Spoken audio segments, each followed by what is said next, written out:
Hello! Today I want to talk about the DLC fighters in Smash Ultimate so far. Specifically, I want to give my thoughts on each challenger pack individually. Not really sure why, since this is something that would be more appropriate when all the challenger packs have been released, but I'm in the mood to do it, so that's what's happening.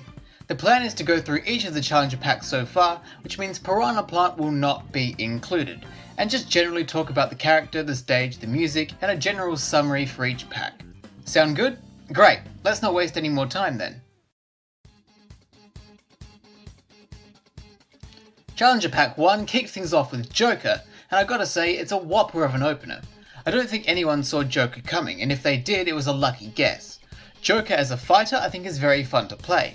I like the type of characters who can pull off stylish combos, so naturally Joker is a character that I enjoy.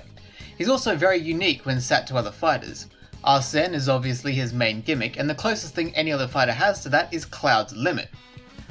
Arsene really helps Joker stand out, but his neutral special gun and his side special Aha are also pretty unique in their own rights too.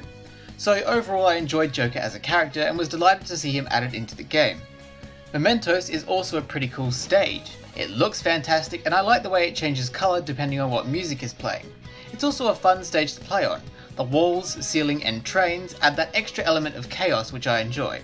As for the music, it's spectacular. I mean, it's Persona music, so what else would you expect? The new mixes are great and the ones that weren't mixed are great songs anyway, so I've got nothing to complain about. Challenger Pack 1 gave the Fighters Pass a really strong start. Challenger Pack 2 then introduced Hero. Now I know Dragon Quest is a big deal and I appreciate the significance of the series and I think it's fair that it's represented in Smash, but I personally just do not care about Dragon Quest or Hero, so I was a little disappointed when I saw the reveal.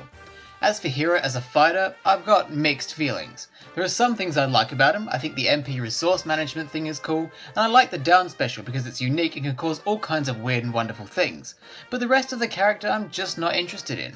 I don't think he's fun to play as or against, and the only reason I would play as him is for some down special antics. I'm not that much of a fan of the stage either.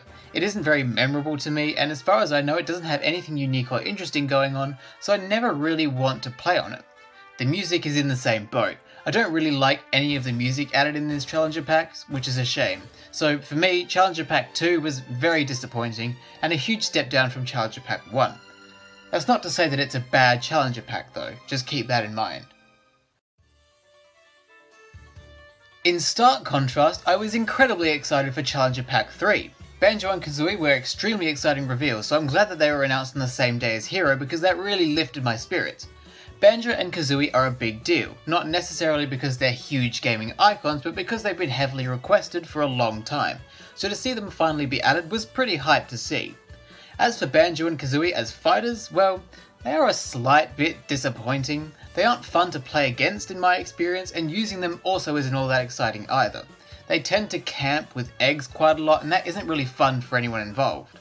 Wonder Wing is pretty cool and helps them stand out from the crowd, but other than that they seem kinda run-of-the-mill, so I'd be lying if I said I wasn't slightly disappointed with how they turned out. The Spiral Mountain stage I think is pretty cool though. As far as I know it's the only stage in the game that rotates that way, so it's pretty unique. Although I should probably mention that I have heard that the way the stage moves gives some players a tiny bit of motion sickness, which probably isn't a good thing. The layout of the stage is quite cool, especially when you consider how it combines with the rotation of it all. The music for this Challenger Pack is also spectacular. I love how they got Grant Kirkhope to remix the Spiral Mountain theme, and all the other remixes are fantastic as well. Challenger Pack 2 was a big letdown for me, so I'm glad Challenger Pack 3 turned out to be a massive improvement. Challenger Pack 4 introduced Terry to the mix. Terry was a character that I was entirely unfamiliar with when he was announced, so I really had no idea what to expect with him. However, although I'm not that familiar with traditional fighting games, I was pleasantly surprised with how Terry turned out. Unlike many people who play Smash regularly, I actually enjoyed learning the special inputs and pulling off some cool stuff with them. Tricks other than jab jab power dunk I should probably specify.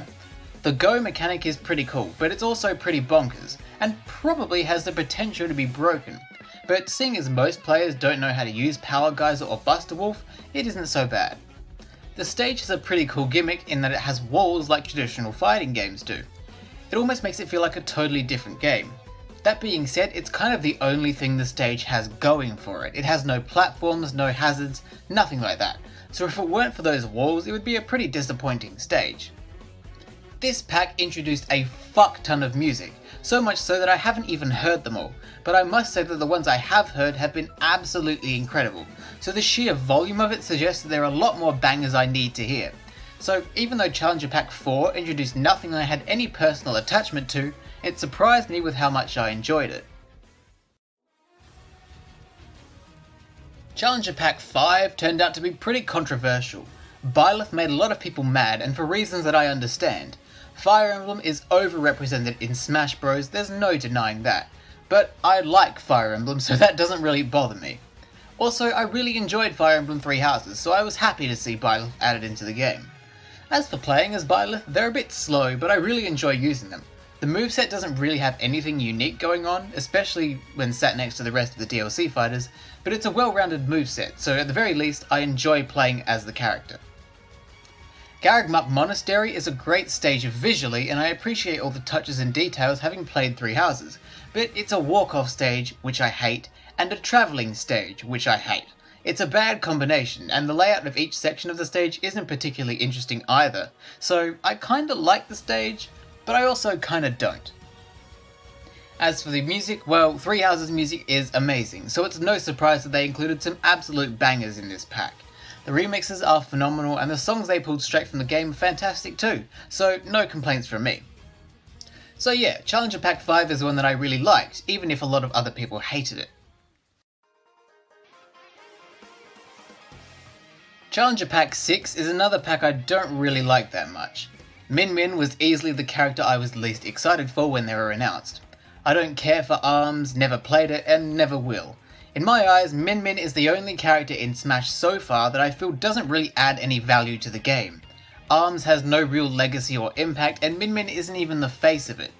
As a fighter, Min Min has the potential to be hype and cool, but the range of the smash attacks in aerials just encourage running away, camping, and spamming, so it's just not fun. Despite not liking Min Min or ARMS in general, I actually am a fan of the stage, mainly because of the springboards. I don't think there are any other stages that have any mechanics like that launch you and essentially turn you into a projectile, so I'm definitely a fan of those springboards. When it comes to the music, I can only remember liking the ARMS theme, Ramen Bowl, and Scrapyard, which are pretty good. The rest are pretty forgettable in my opinion. Challenger Pack 6 unfortunately ends up being one of the weakest in my opinion. Challenger Pack 7 was obviously a big deal. Minecraft is a huge game that has had a massive impact, so it only makes sense to see it represented through Steve and Alex. Steve was also a highly requested character, so it's fair in that regard too.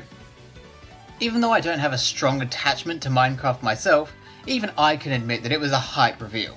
In stark contrast to that though, I don't think playing as or against Steve is very hype at all. Conceptually, it's quite cool having to mine for resources to get materials to build your weapons and such. It stays true to the source material of Minecraft. But in practice, it's really lame, and you can see that with every single Steve or Alex you meet online that run away and mine all the time. Not fun at all. The stage is pretty cool in terms of the way it looks, and I like how there are different variants of it, and the background elements are fun to watch too, but it doesn't really have anything physically interesting going on for it. I haven't heard much of the music from this pack, but the tracks that I have heard haven't really stuck with me that well, so I'm left a bit disappointed with that.